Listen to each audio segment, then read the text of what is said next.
It's time to feel the rage. Welcome to Film Rage, where we talk movies in cinema, streaming, and classic films as well. Directors and actors beware, as you cannot hide from the rage. My name is Bryce, and I'm part of the Film Rage crew, which also includes Jim. Hey there, Jim. Hey, Bryce.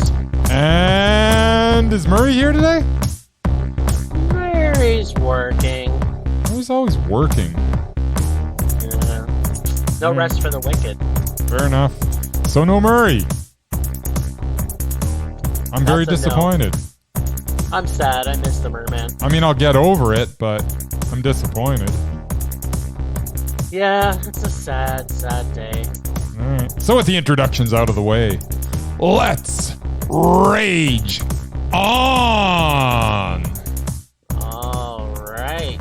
Thanks to all of you supporting us. If you love our independent podcast, please like, subscribe, share, and give us a 5-star rating on your listening platform, or support us and join the Film Rage community by joining our membership at buymeacoffee.com/FilmRageYYC. If you cannot commit to a membership, you can still buy us a movie rental and dare us to see a terrible movie.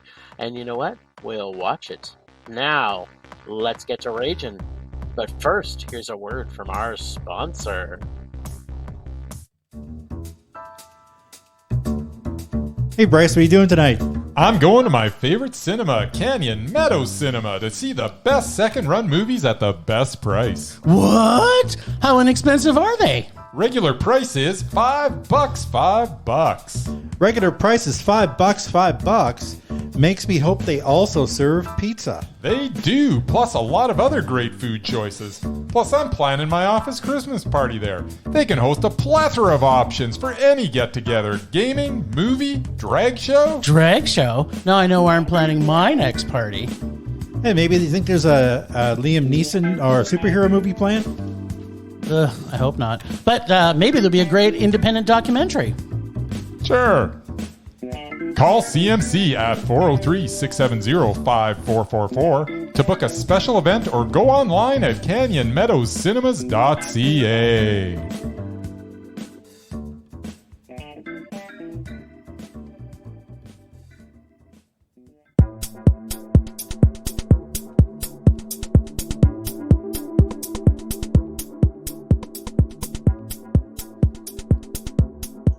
Oh, baby.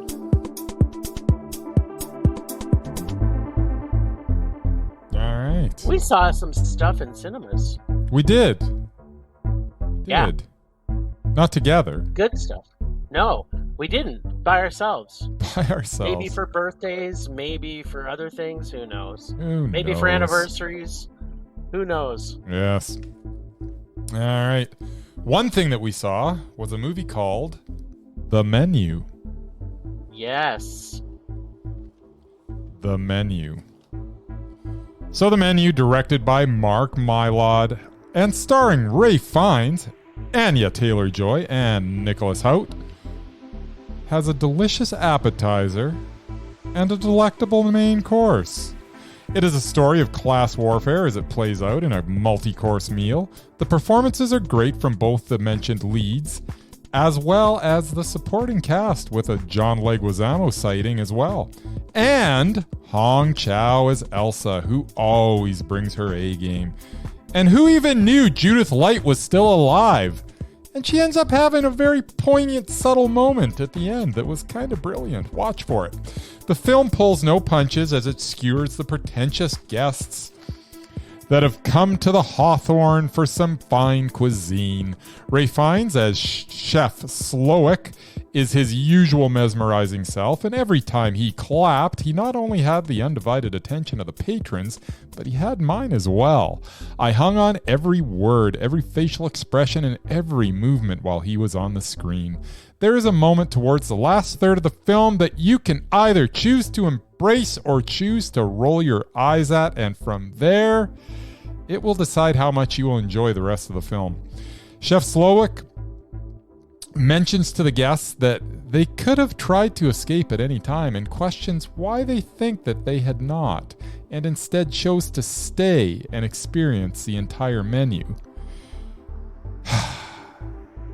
If you buy the fact this crowd would not lay it all on the line to survive, then you will enjoy the rest of the film.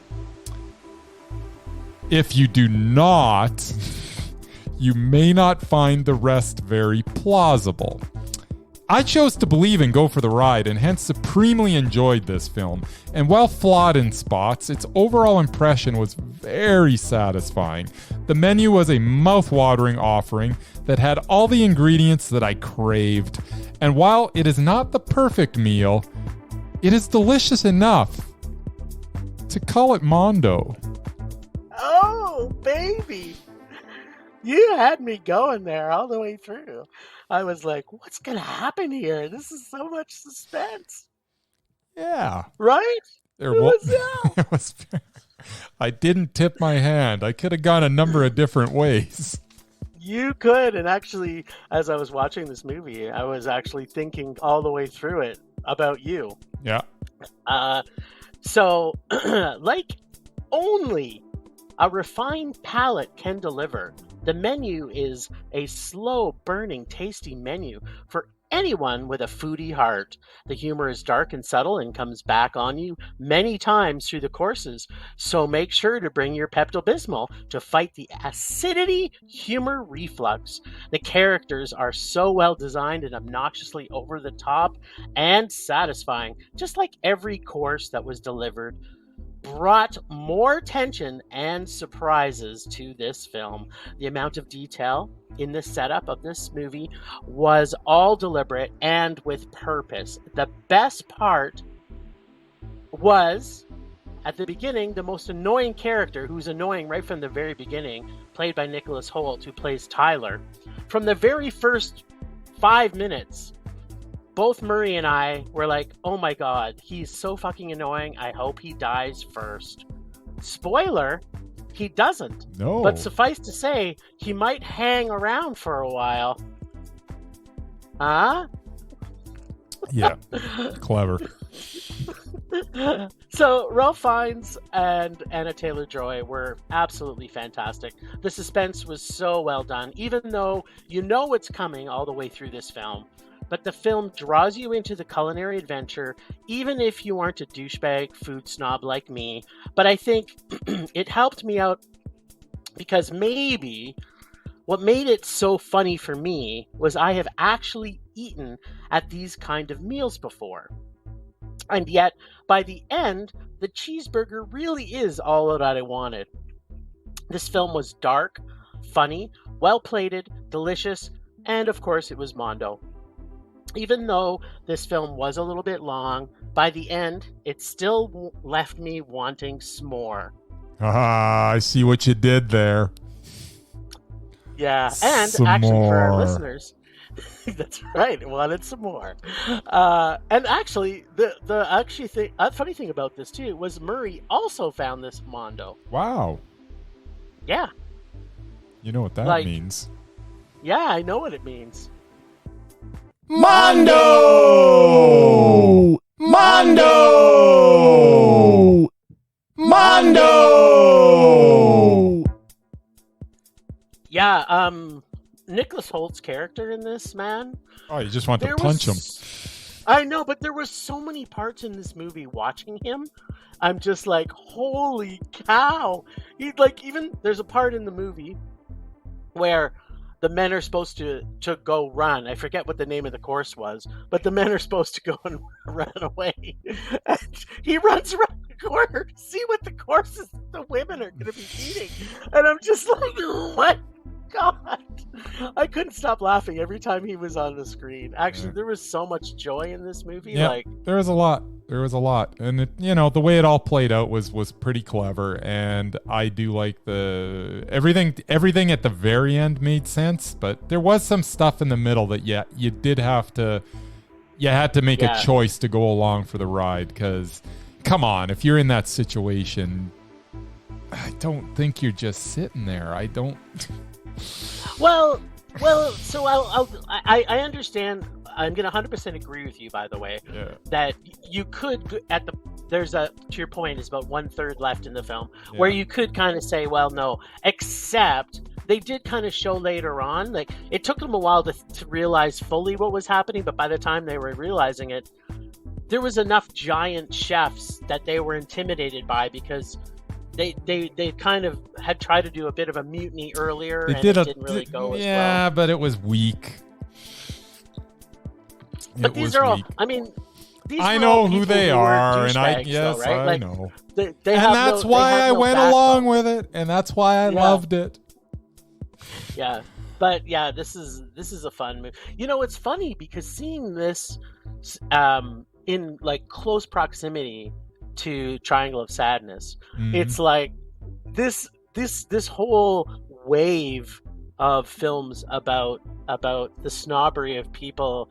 Is I'm liking this trend. I'm actually liking this trend. And just laughing our asses off at it. Yeah, man, both of those movies were hilarious. Hilarious. And how many times can we say that these days? Because I mean, never. Were they comedies? I'd say they were.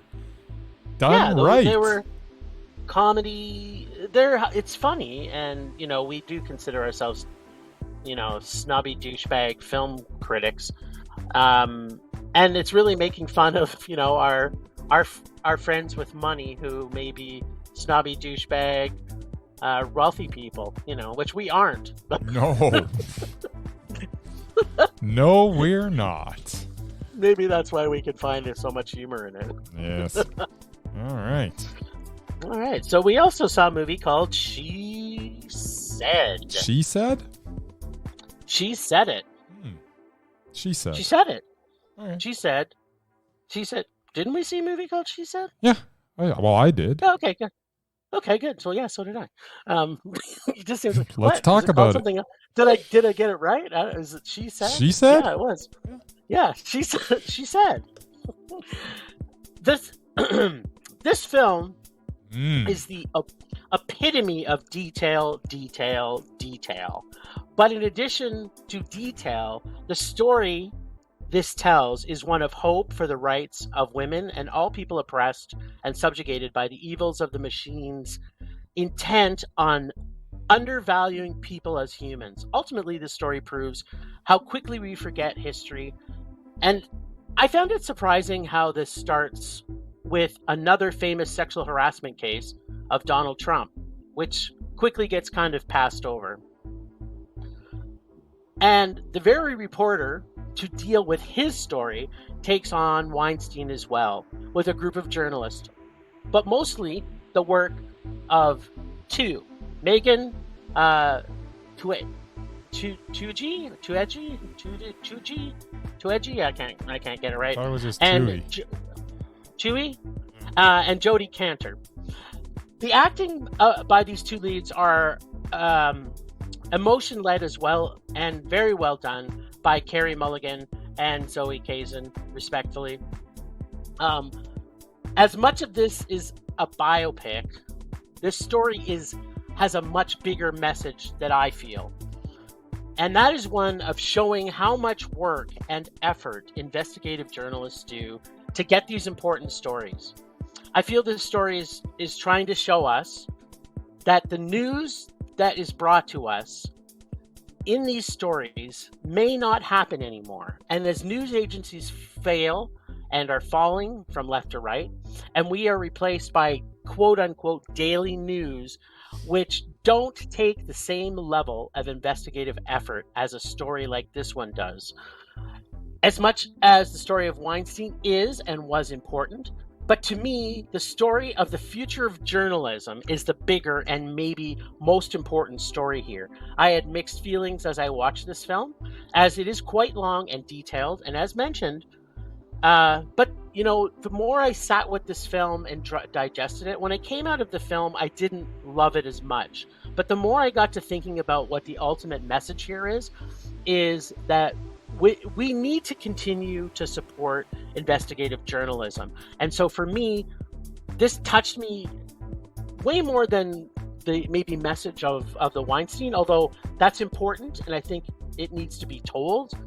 But to me, the story of investigative journalism was really put into film. I loved how the impact it's had on me. It was Mondo for me. I didn't watch the same movie as you because I didn't see I any of guess the not. things you're even talking about. I didn't think they covered Weinstein, the integrity of journal. I didn't see that. What was I watching? I don't know. I mean, Did I go well, into we the can talk wrong about it theater? later. Maybe. She I knew, when I was watching this, though, I knew you weren't going to love it.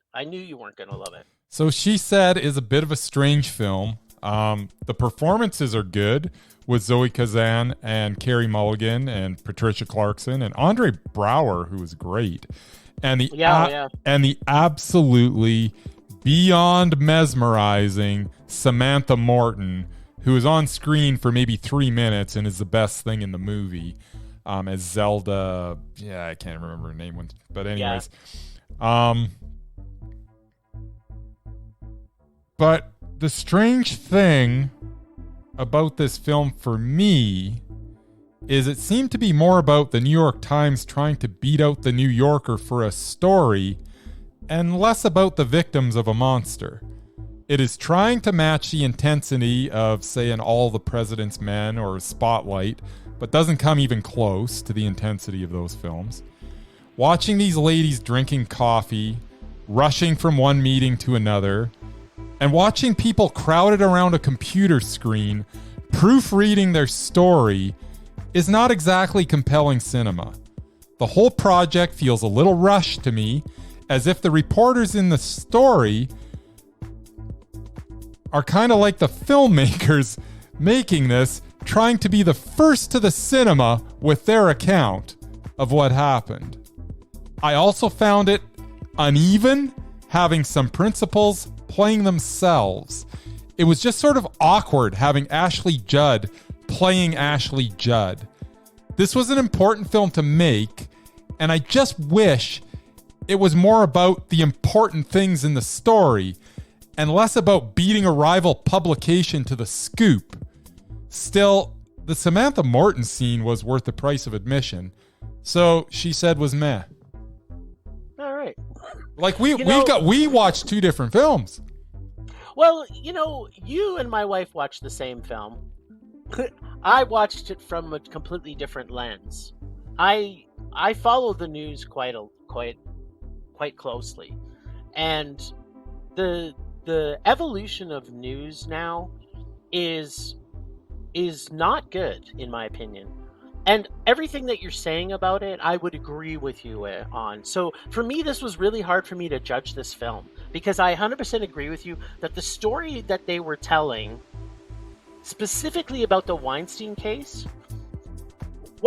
I didn't feel the same level of emotion. And it's funny. Here's the thing. If it wasn't about the Weinstein case and it was just about a fictional account of something and they're showing the process, I think maybe I would have enjoyed it more. But the fact that they're making it about Weinstein when really that's not the story they're telling, I think maybe they are telling the story that you're talking about, that with the way that the journalism is not what it used to be. But that doesn't belong in the Weinstein story. If you're telling the Weinstein story, you got to be effective and you got to pull no punches. But I don't know what they were doing. I was confused.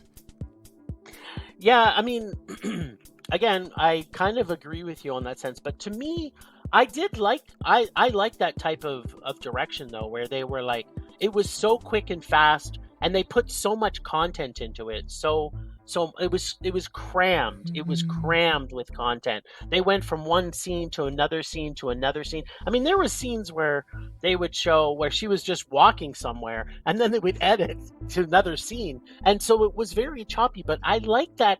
I like the feel because it did kind of feel almost like a documentary, but it wasn't a documentary. I also felt that, to your point about Spotlight, I was kind of comparing it to Spotlight with the same sort of idea in the story. And I agree with you, I wasn't emotionally tied to it. But what I absolutely loved about this movie was the fact that as I'm looking at it, the amount of detail and what it showed that these women had to go through to get this story. And every step of the way, they did go into detail about, how this didn't work for them on different levels. That story, I was on that ride and I loved it. I thought I kind of wish there was more movies that explained how stories came to being. 100% agree. If I went into this movie and came out of it and was judging it just on the Harvey Weinstein story, it might have even made it to a rage for me.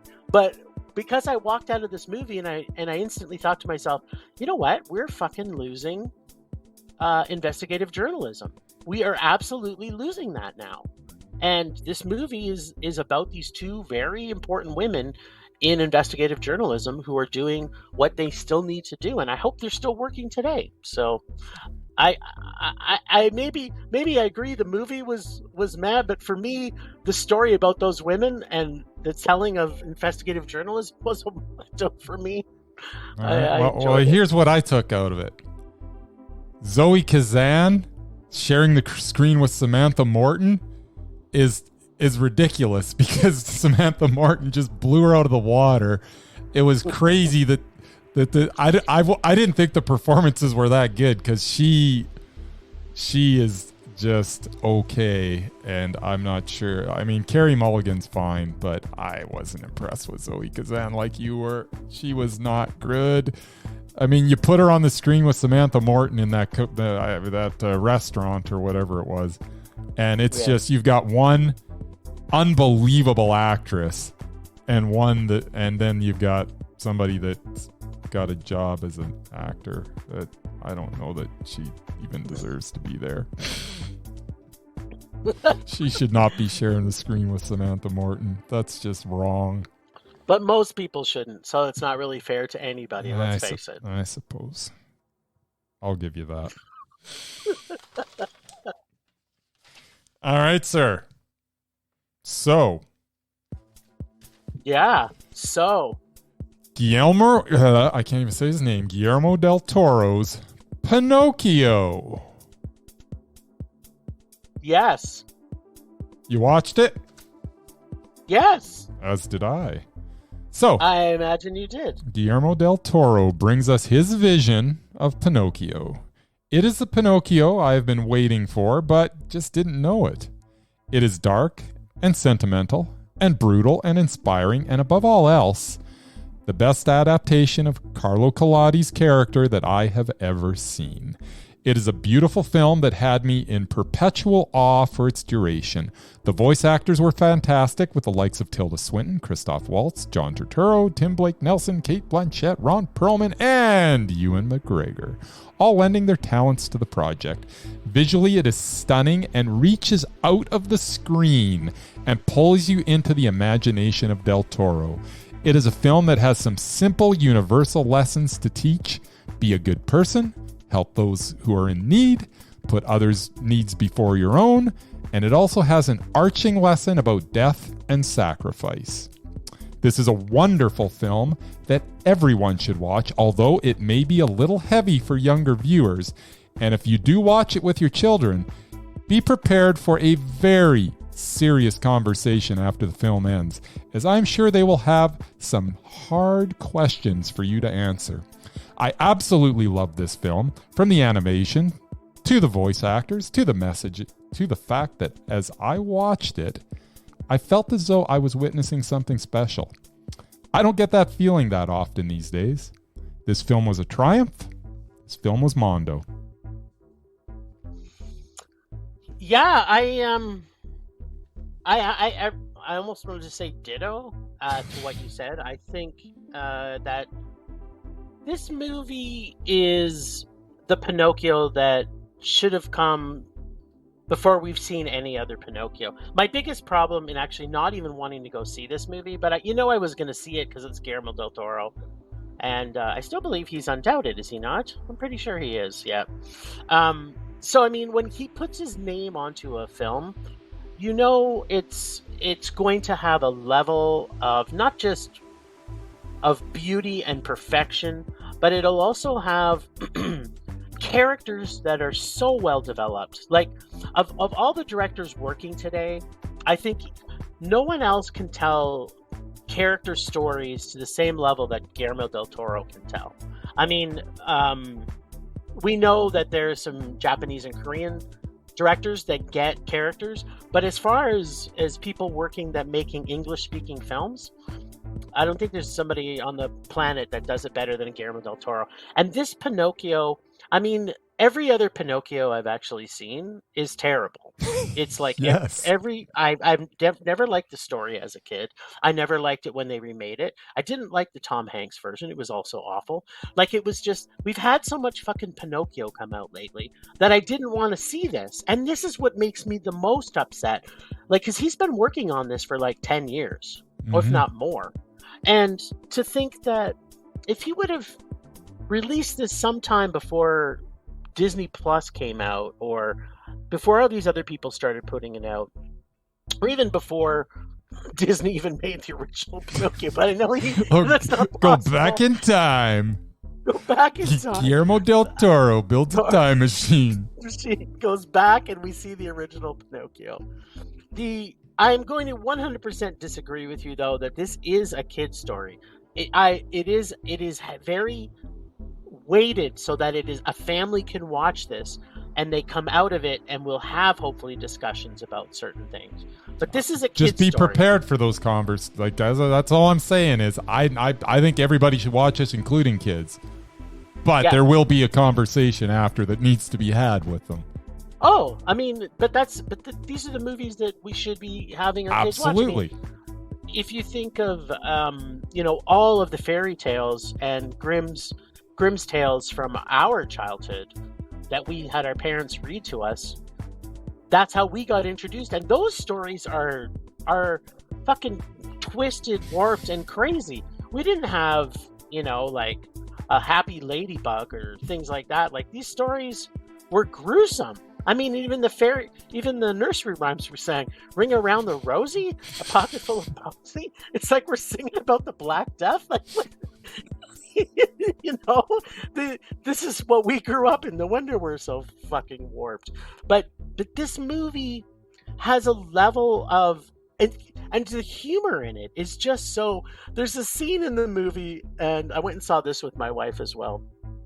There's a scene in the movie, and I always have to ask myself, first off, why are they singing? They needed to have. I knew you were going to bring this up. He was performing. He needed to be singing when he was performing, but they didn't need him to be singing. But what made it so funny is that they had a couple of scenes where he was singing, and then there's a scene where he's going to go off to school for the first day, and he sneaks out of the house, and Ewan McGregor starts to sing. Jimmy Cricket starts to sing. And then Pinocchio just kicks the door against him, squashes him, and the song ends. I'm just like, as soon as that happened, I'm just picturing Jim just in total bliss. I laughed out loud. Nobody else was laughing in the theater as hard as I was at that particular scene. I don't know why, because it was hilarious. As soon as probably because they don't know me. Maybe it's because they don't. But that's also that's probably part of why I enjoyed it so much. Is as soon as it happened, I'm like, yeah, Jim's gonna enjoy that. Oh yeah, I mean. And then I don't think there was any more singing. No, not really. I think it was just Pinocchio when he was performing, which was so fine, great. yeah. The only flaw I had with this, and I don't know how you saw it. I mean, obviously we both saw it on the big screen. Mm-hmm. Is that it's almost like they didn't use as many frames in the video, because the video was like. When you watch some stop animation, it's much more fluid. So it's almost like it might have felt like it was a little bit rushed at parts within the movie. I actually thought there was and now that you're bringing that up, I thought there was a bit of an inconsistency where some of it was very fluid and there were some choppy bits. And I don't know, I'm not sure why, but you're correct in that. It didn't take away from it for me, though. I was still fine. I'm judging every aspect of it. No, I get it. But right? I also know what you're talking about. But it wasn't consistent though. Like, there was some very fluid scenes, and there were some that weren't as fluid as far as the animation goes. So Yeah, I wonder if it was like based on when they were shot, how they were shot. Yeah. Because if it took If so it was long done to over shoot time, they might have done it with a slightly different. Who knows? different processes. So, anyway, I'd be interested to see when it comes out on Netflix on 4K to see how that turns out. So, All right. anyway, yeah. Again, Guillermo knocks it out of the park. So It's what now he does. we do need to talk about the fact that we're talking about this because it's Guillermo del Toro. If this was anybody else that made this movie would not be on our podcast. I still say Because it's not a kids movie. It is a kids movie. It's Kids can it's go off of a watch it, children's- but it's not a kids movie. Yes, it's not of course My it's a Little children's- Pony or frickin' Care Bears. Sonic the Hedgehog 2. Sonic the Hedgehog 2. No, It's not some it's a cutesy. No, it's not a kids movie. I mean, if Guillermo del Toro does a movie that's based on a children's book, it's still a children's story. Even though you don't want to believe that, this No. is a children's story that he brought to a movie. It's a movie that children can go see, but no, it's not a children's movie. I went to it and enjoyed it. I'm not a child. Well, maybe sometimes. That's yeah. Your point of view doesn't matter. The fact of the matter. No, my this is point a of view is the children's only one book. that matters. No, it doesn't. If this is a children's book brought to the screen, Roald Dahl's books and the movies that were made out of Roald Dahl's books are also probably not for children, but they're children's books that were brought to the screen. Like if you watch James and the Giant Peach, that frickin' movie is Yeah, it's not a kids movie horrifying. either. That's a horror movie, but it's still Oh, that can be on the podcast. No, it can't. Yes, it No, it can. cannot. No, it can't. Yes, it can. So we're going to vote next time whether things are a children's movie. Well, who's Trust to me. say? Who's judging this? I don't understand. I don't know what you're talking about. You're losing me, man. Animation drama family fantasy musical. The word that says What is that? family in it. should And who dictate it. came up with this? Give me a name, and I'll call him up, and we'll talk to him, and we'll find out why he said this. It was Guillermo del Toro. No, it was not. About them. You are Watch you're just watch- lying. Watched Guillermo del Toro's our age, so he was probably twisted and warped as a child also. Anyways, Anyway, it's Mondo, so you know Yeah. what that means. what does that mean? Mondo! Temperature rising. Vision blurring. Rage taking over.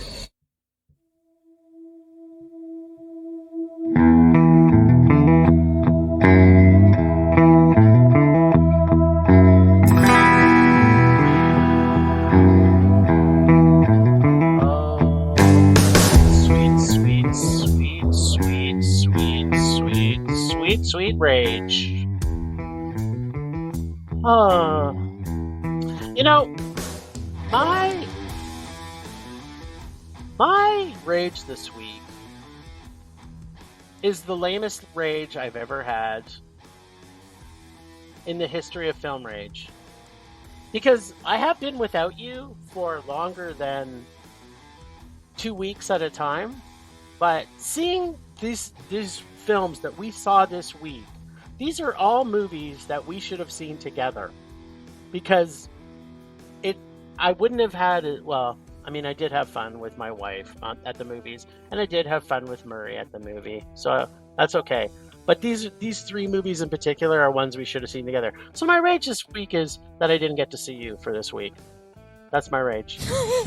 that's super lame. It's the worst. And happy belated birthday. Thanks. I am. Old. Yeah, I am. It's weird. I got up that morning and there's like a clump of hair on my pillow, and I literally started creaking when I moved, and I had aches and pains. It's like, what happened? Got older. I'm a year older now. A whole year Oh, older. Terrible. And a whole year better. I hope so. All right.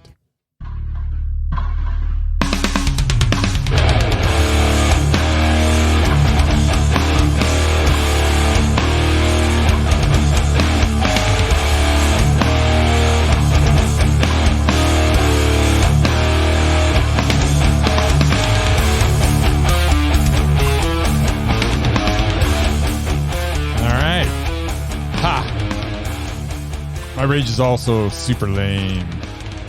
My rage is that Jim keeps on telling me that Guillermo del Toro's Pinocchio is a kid's movie when it's not. That's my rage. Rage subsiding. Pulse slowing. Anger fading.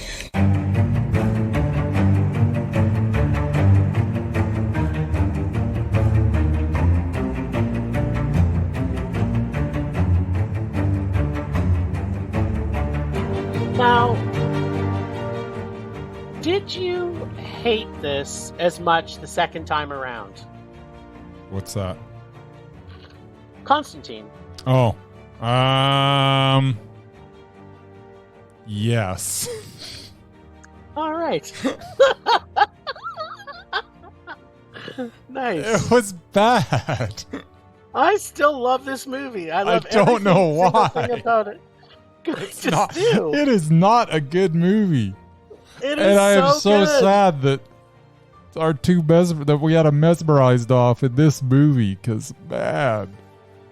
Oh. Yeah. I'm glad. I got to watch it again. There you go. I got to watch it hopefully for the last time. Well, I can't see as why we'd have to watch it again. No. I mean, I will watch it again because I own it. But, excellent. Yes. I hope you enjoy it many more times. I'm going to watch it again tonight. I will never watch it again. I was just glad it was on Prime. It was on Prime. Was it on Prime or Netflix? I don't know. It was one of the streaming services. But yeah, it was somewhere. It was on somewhere. It was, not great. Something. Not great. Yeah, so we had Tilda Swinton versus Peter Stormare. Oh my goodness, those are two very good actors. They are both brilliant actors. Some might say they were mesmerizing actors. Yes. And they were both in it for almost exactly the same amount of time because I timed them both. Interesting. Yeah. And in my memory, because I remember us talking about this ahead of time, you're like, are you sure that they're in this for 5 minutes? And I was getting kind of panicky because I thought that Tilda Swinton had another scene in the movie through the middle of the film. She just had kind of the two small bits in it. Yeah, she had one at the beginning, one at the end. Well, not at the beginning. And I thought she was, Well, there's another scene of her, but beginning. you don't know it. You don't really see it's her. It's just her back. You get to see her in there. Yeah, but she's not really technically in it. So it was interesting because I'm like, oh, fuck, is she in it as long at the end? But then she was. She kept popping up. She did indeed. She kept popping up. So, I mean, to me it was very obvious. And we don't have to count it down because we know now that we are 100% honest with each other. And for me, it was Peter Stormare. I just thought his scene as Satan was pure evil, and I thought I'm not saying that Tilda dialed it in, but I think there was scenes in it with her that she wasn't to the Tilda Swinton that we are used to seeing in everything else we've seen her in. And maybe it's because she also didn't like the movie. I don't know. I think that's what it was. And this is like the saddest day of my life because I agree with you that it's Stormare. And I did not think I would ever see the day that Tilda Swinton wasn't on the Mesmerized list.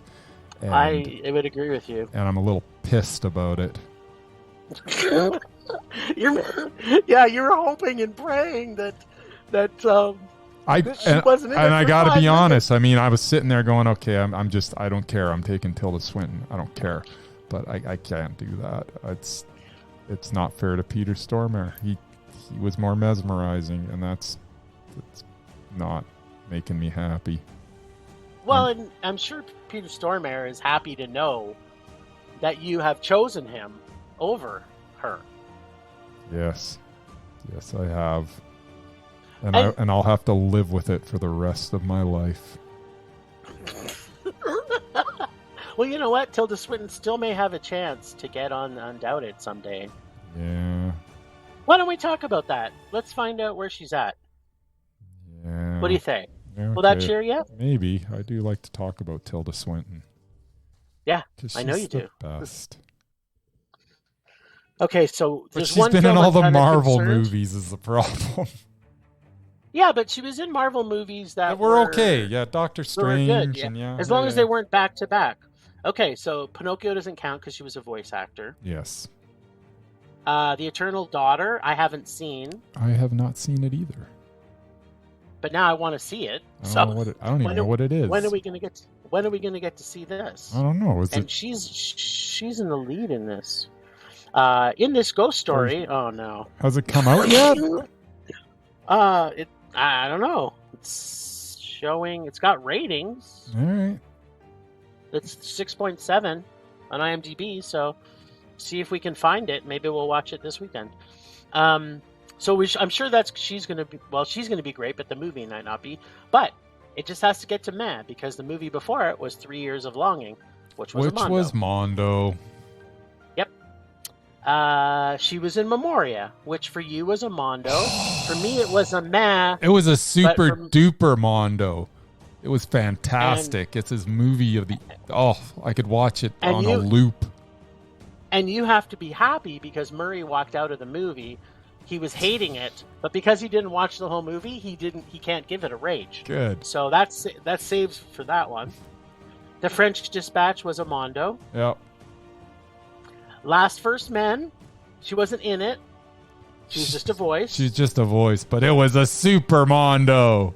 Love that movie. I've watched that movie like 5 times, Wait by a the minute. way. Okay, so can you count these, by the way? Just count them because... Okay, so The Eternal Daughter we haven't seen. Yeah. 3,000 Years of Longing. Yeah. Memoria. Yeah. The French Dispatch. Yeah. The Personal History of David Copperfield, which we both found Mondo. Mondo. Yeah, that's 5. Uncut Gems was Mondo. Yep, that's 6. Now, this is where things could get off the rails. All Because right. if you gave The Dead Don't Die a rage... Did I give it I don't think I gave it a rage. No, I don't know. Jim Jarmusch, right? That's the Bill Murray, Yes. Jim Jarmusch zombie flick. Yeah, I know you didn't love it. Here's but did you... here's what I need to do. I need to watch it again. Because honestly, I don't know if it was meh or if it was a rage. I will watch it again. So that we'll put that on the shelf for now. So that's 7. What's her 8th back? Her 8th back is Avengers Endgame, and that was a meh. It was a So meh. unfortunately, So it Yes. needs to go from possibly a rage from me all the way to a Mondo. Well, who knows? I'm a different person than I was 7 years ago or whenever that came out. When did it come out? like 3 years No, ago. it wasn't 2019. Yes, it was. That came out in been in that many 2019? Yeah. What? The Dead Don't Die. Yeah. Wow. Honest I have and no truly. concept of time. I would have said 2016, 15. Yeah. So Huh. we didn't review it on the podcast, so yeah, it's up to you. Yeah, I'm going to watch it again, and maybe it's a Mondo. Perhaps you should watch I don't think it Avengers is. Endgame. Perhaps you should watch Avengers Endgame. Maybe it's a Mondo. Well, if What? Just what? just in desperation to get her on the list. if Dead Don't Die is not a Mondo, then I think I have to watch Avengers Endgame and got my fingers crossed that I see something in it that I didn't see before. She's got like 5 projects in development. Yeah, well, that'll knock the Avengers movie off. So really, I mean, even if I don't like that one, I'm only 2 movies away from her being on the list, possibly. So that is true. From being Undoubted. So she's very, very close. By the middle of the next year, regardless of what I think of Dead Don't Die, she still might be Undoubted. Exactly. So, you know, I have to say, it looks like I chose a pretty... I don't want to say good movie because I thought it was a good movie, but I chose a good choice for movies. I will give you this. It was bad. Yes. But it wasn't as bad as I remember it being. But it was still bad. It still wasn't watchable, but it was before, like, I thought, oh, this is like, it had like a few moments where like, okay, this isn't quite as bad as I remember, but it's still not good. And it was still one of the best movies I've ever seen. I can't wait for them to do the second one. Okay, now you're being stupid. One of the best movies you've ever seen. That's the dumbest thing. You've said a lot of dumb things on this podcast, but this was not one of the best movies you've ever seen. Bite your tongue. Okay, it wasn't. But I have to admit, I used to love this movie, and in rewatching it, I haven't watched it in probably 5 years. Yeah, it wasn't as good as the last time I watched it. So we kind of went. We're going opposite directions here. Maybe we'll meet in the middle somewhere eventually. Oh yeah, I'm never gonna watch it again, so I guess not. Yeah, but maybe I will. So yeah, maybe you'll get to. You'll get down to a rage. It's a rage. You were right. Told you. All right. Oh, man. So, what else you want to talk about? We are going to a film festival. Yes, we are. It is the Calgary Underground Documentary Film Festival. It's the 10th Calgary Underground Documentary Film Festival. Yes. And we are going to be there from Wednesday to Sunday and seeing some amazing films. For anybody that's listening from Alberta, you can find them at calgaryundergroundfilm.org to see what is playing. Just some of the really cool sounding ones. There's a documentary about the Chucky doll called Living with Chucky. Mm-hmm. One that's getting a lot of buzz right now is Drop the Needle. And Stephen King doc. Yeah, what's the Stephen King doc called again? Do you remember? No. King of the I think it's called King of the Screen. In fact, interesting. I'm positive it's King of the Screen. So yeah, we both love documentary films, so I'm sure there's going to be. So next week we're going to be seeing probably a couple films in cinema, and then we're going to be talking about our top 3 films for sure at the Doc Fest. So I think I'm going to end up seeing 4. So let's hope that 3 of them are fantastic. Because I think I'm going Wednesday. I'm going to both. Yep. I don't know that I'm making it Thursday. Friday I'm going to the late one. Saturday I'm going to the late one. I think I'm going to a total of 4. All right. Well, I'm going to be going to almost all of them. Yes. Yes, indeed. But I'm sure So 3 out of the 4, I'm sure will be worth talking about. Absolutely. I'm pretty positive 4 out of the 4 are going to be. So I might make it to more, but tentatively. So eventually we had a week that Bryce was the slacker of the group. So yeah, it had to happen sometime. it did. Well, World Cup is on, so I mean, World Cup. What's that? oh my God, it's the only sporting event that I actually watch. Oh. That and the Olympics. Oh, there Yeah. you go then. Gonna be watching Yeah. Canada play tomorrow, or Yeah, I today, am. or whenever it is. I don't know. I'm sure it's tomorrow, and I'm sure my boss will let me take off work to watch it. So Yeah.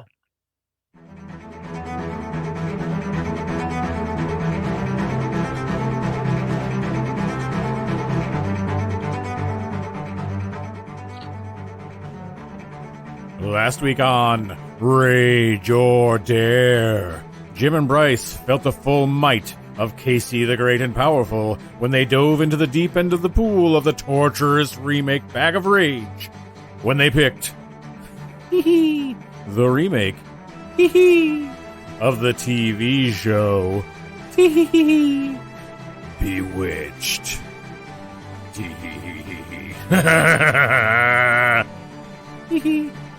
This week, Bryce will be jumping out of the torture pool and right into the fire as he goes back for his third round of Death by High School Musical 3.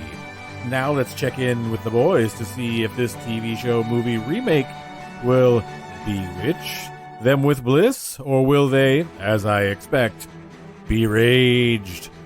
I'm banking on me again this week. You know, because I'm Casey, the Great and Powerful. It's my thing. I'm sort of like Santa. I always deliver the rage. You know, I also deliver really great photographs. That's sort of my main thing. But here, you know, obviously on this show, I definitely deliver the rage. All right, then. So we're talking Bewitched, eh? Yeah, we're talking Bewitched. All right. Here we go. Bewitched is original and formulaic all at the same time. I admire the fact that they tried something different to try to bring the 60s sitcom to the big screen. The first 20 minutes had me genuinely believing that I may be watching something that may not be a rage. A behind-the-scenes look and an attempt to bring Bewitched back to TV after decades while accidentally casting an actual witch as Samantha is actually not the worst concept I have ever heard. A straightforward adaptation of Bewitched would have been a terrible idea, but this spin had potential. And then this original idea turned into every romantic comedy ever made. Promising an intriguing beginning, falls prey to formulaic rom-com and one-dimensional characters, as the paint-by-numbers script of so many before it plays out exactly as expected. Not even Jason Schwartzman could save this, although he is the only watchable character in the film. Boring and unoriginal and mind-numbing drudgery are the building blocks of Nora Ephron's Bewitched. And all of this on an unbreakable foundation of rage. Oh, I have so much to say about this movie. Why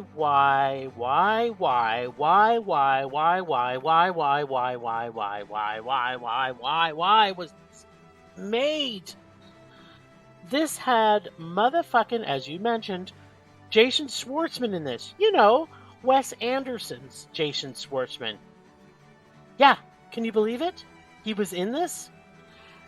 This is a movie about a movie making a remake of a TV show, Bewitched. But really, it is a movie making a remake of a TV show with the 60s, but with a real witch, where instead they want us to think it's a reality TV show about a witch, and where Nicole Kidman plays a ditz who needs to be complete by pretending to be human and find love with a mortal, but with Will Ferrell, who is the most annoying person that has ever walked the planet. So this was also terribly believable, right? Because that makes sense.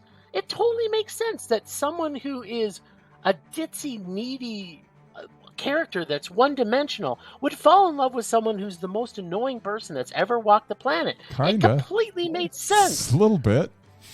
Because he finds a real witch to play a fake witch, and he's completely annoying, but she falls for him. It's clever. So it's not. It's dumb. But it's supposed to be funny, I think, because, you know, it's got Wes Anderson's Jason Schwartzman, and he's funny, right? I'm glad. I'm sure he loves to be. That's how he should introduce himself from now on.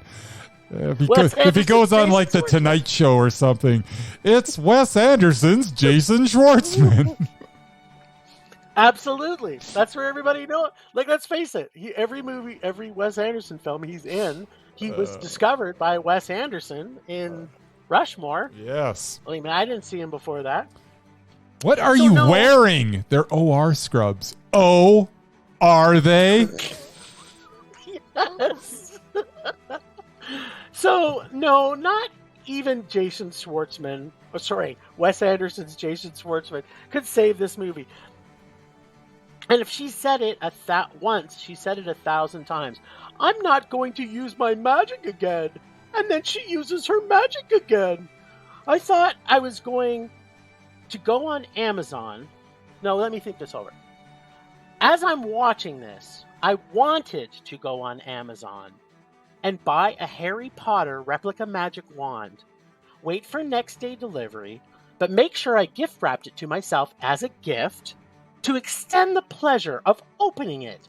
And then, of course, take it out, stab myself in the eyes, ears, nose, and throat until I magically turned into a chia pet of blood, or made it so I had never have to partake in another Casey Dare as long as I lived. It's bad enough to remake movies, but to remake a TV show into fake reality TV show movies is the worst possible torture Casey has bestowed upon us. I had hated every single second of this tree patch of trash heap of terror ride to TV land torture. I think I remember after seeing this film the first time when it came out that I started to hate Nicole Kidman after seeing this. It took me a while to like her again. And with Will Ferrell, as usual, he's not doing anything he doesn't normally do other than being an idiot man baby. And the depiction of Nicole's character, that she is a love-hungry, worthless woman, I'm sure must be offensive to every single woman everywhere. Why do they always have women in these rom-coms who have paper-thin characters and have them fall for ass bags? This is the reason this TV show ended, and it should have stayed dead in the 70s as a TV show where it belonged. This was to me the worst dare that Casey has given us out of that bag of shit. It was so painful for me. I didn't like one thing about it. The fact that anybody would watch this movie and think that Nicole Kidman's character deserves any respect. This and rom-coms in general, they paint these pictures of women as being like their characters are paper thin and have to live to have a man. It's like every time I watch this, when I think of some of the super female-led films that we've watched this last year, and think to myself, Woman on the Roof, and what was the one we just saw the other week? Tar. Tar, yeah. Tar. With Tar, right? Like, you see movies like this where they have movies they're writing about women who are, like, captivating and interesting and deep and powerful. And then you go to shit like this where it's like every fucking rom-com is made to torture anybody that watches it. The fact that anybody like this is beyond any sort of understanding. Sorry, I still want to buy that fucking Harry Potter one. I hated this movie, but I gotta be honest with you. It's the best of the Casey movies, in my opinion. No, this was so bad to me. It was awful. It was beyond awful. It's a monumental rage, but it wasn't frickin' Point Break or Flatliners or whatever other garbage he had us watch. This was worse for me. No, they were all not terrible. for me. They were all terrible, but man, the list of I don't. I hate that frickin' bag. I can't wait till it's empty. I think he's gonna continue to. No, I think he needs to be cut off. Give me some reprieve. Give me a few months off at least. Once this frickin' bag. There's so many stupid little pieces of paper in that bag still, though. How many goddamn? Anyways. Let's see if you pull Death by High School Musical 3. I got one.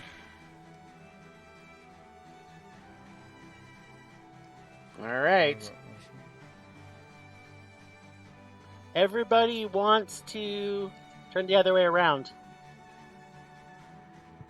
Everybody Wants to Be Italian from 2007. What the hell is that? I don't even know what this is. I don't know. Well, you put it in Fine. here. You don't know. Everybody Wants to Be Italian? This sounds dicey. I don't know about this one. I'm checking to see if it actually got a... Oh, yeah, baby. Box office, 3 million. Yeah, Everybody you're going to wants- love this. Okay. Everybody Wants to Be Italian. And who's in it? Nobody you've probably ever seen. And It might even be in Italian. Nope, it's in English. okay, I've never Jay- heard of this movie. Jay Jablonski, Ah. Serena Vincent, Uh-huh. John Capelos, Uh-huh. John Enos III. Uh-huh. Yeah, there's nobody in. Oh, Penny Marshall's in it. There you go. And it's from 2007 and Penny Marshall's in it? Yep. Everybody Wants to Be Italian. All right. Good. Well, I guess I'm watching Good. Everybody Wants to Be Italian. I don't understand. Good luck. I hope I can find it. It's a rom-com.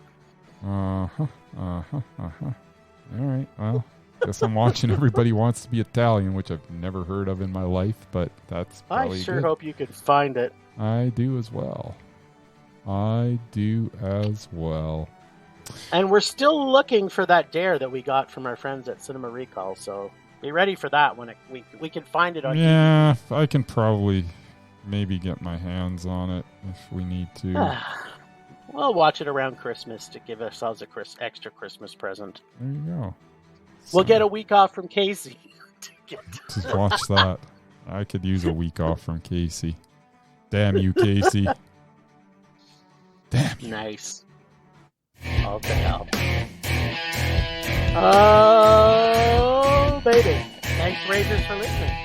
Thanks to the extended Film Rage family you can find in our show notes. Thanks to Casey, the nerdy photographer, for the voice of Rage or Dare. Find us on social media everywhere at Film Rage YYC. Check out everything Film Rage at filmrageyyc.com, including our merch site for Redbubble and TeePublic.